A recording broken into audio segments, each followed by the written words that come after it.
This is Chris, your warranty claim assistant from Warranty Valet.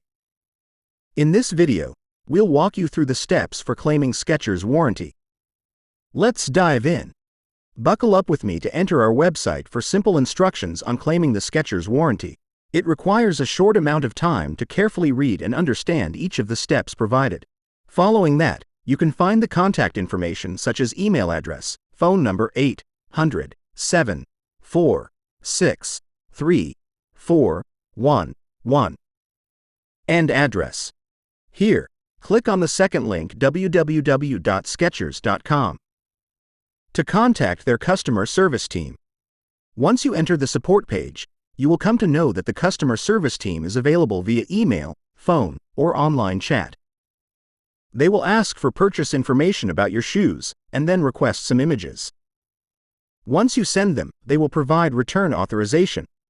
After you send your product back, they will inspect it. If they find it eligible, they will provide you with a replacement. Before we conclude, remember that if you ever encounter difficulties or have questions about the warranty process, you can always reach out to us through the Warranty Valet website. We've assisted numerous customers before, and we're here to assist you too. I'm here to support you anytime.